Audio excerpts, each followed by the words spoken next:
Hello there fellow Hobbit hobbyists, and welcome to a GBHL James hobby vlog, a pre-Nova Open hobby vlog where I attempt to get my Rivendell Knight force completely complete for 800 points at the event in Washington DC, which unbelievably is happening next week.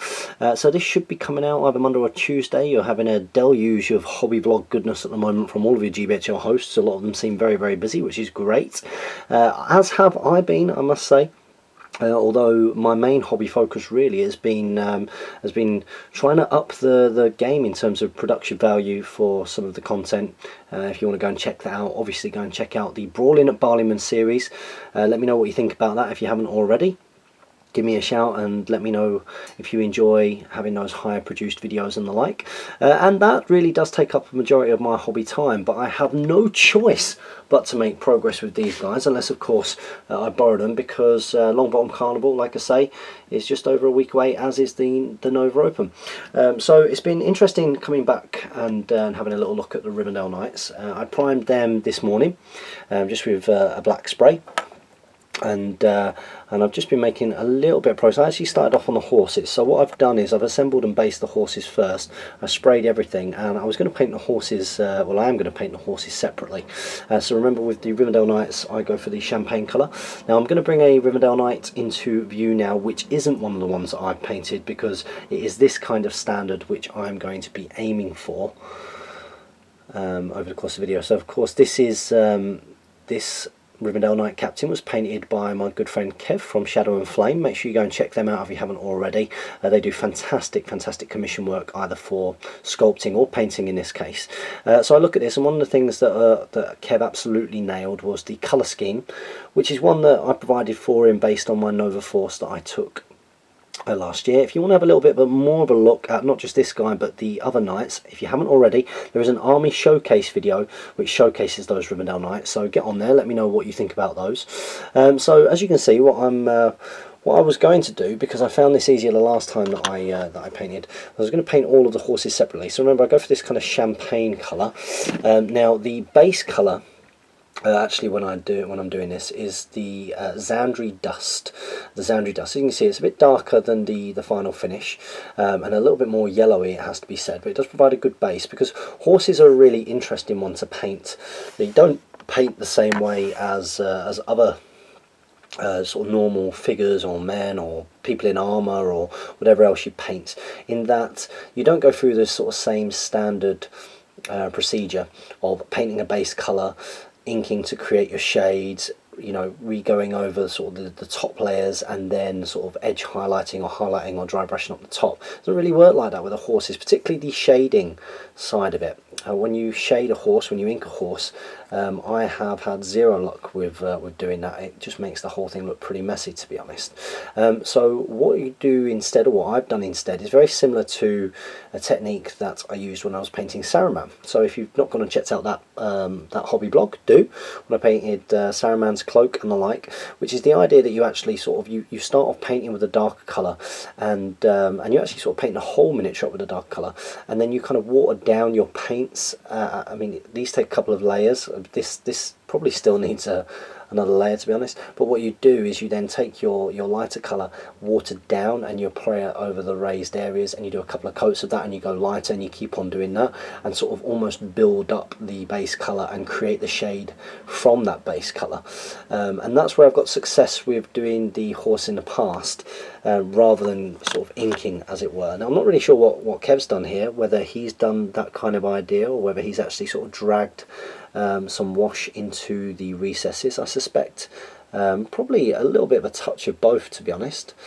And to be fair, I thought, well, I'll get the horses out of the way, because horses, you know, are a little bit of a pain. It's a little bit of a pain when you're painting one kind of block colour, and you know that you've got to do it in layers, because you've got the black undercoat. So if I show you the black primed, so this was the one that I started on next, and to be perfectly honest, I got really bored very quickly.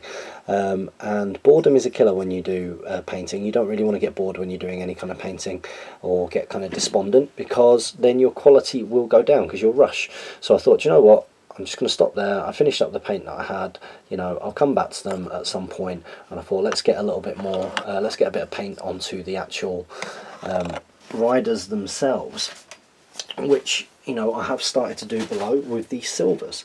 And the reason why I did that, because I think that when you paint things that you can kind of almost instantly sort of get some kind of completion feedback from. So, you know, when you paint that, you know, I know that highlights still need to be done and the like, but he starts to very quickly look the way that you want him to paint. It's the same kind of thing as when you paint cloaks. So I've just done that with lead belcher, which is, of course, is the kind of darker silver. Gone over all the areas. Now, one thing that I'm aiming to do when painting these Rivendell Knights compared to my last Rivendell Knights is to actually try and sort of be a little bit more true to what Kev seems to do on his. So if it focuses up, so you can see there's some very, let's have a little look. There's some very kind of clear lines between that armour. I mean, let me just bring that out to me, and when I have a little look, I mean, it almost looks like those have been painted back into the shade to really sort of create, you know, the illusion really of the shade. I mean, I've heard it before. I mean, Kev is one of my favourite commission painters. Obviously, he does a lot of my stuff.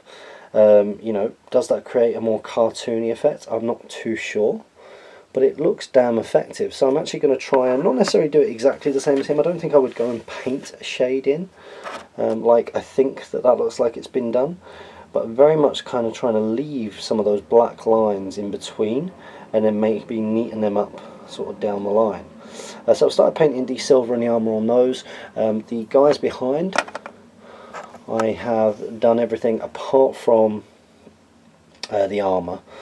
Paint just started drying up and I thought, well, natural conclusion to sort of call a stop to the hobby vlog, as it were. Have a little look like that. Yeah, it seemed like a sort of natural point to sort of wind things up, to sort of bring a little bit more, hopefully a little bit more progress later in the week. You should get a few hobby vlogs from these before I go to Nova.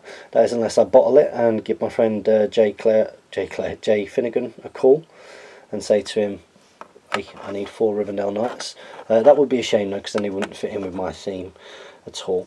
With this knight here, I've actually sort of reposed one of the spears. So what I did with this guy, I thought, oh, well, you know, let's make it look like this guy is thrusting, rather than sort of thrusting with the sort of the lower arm motion as you would do with a lance thrusting out.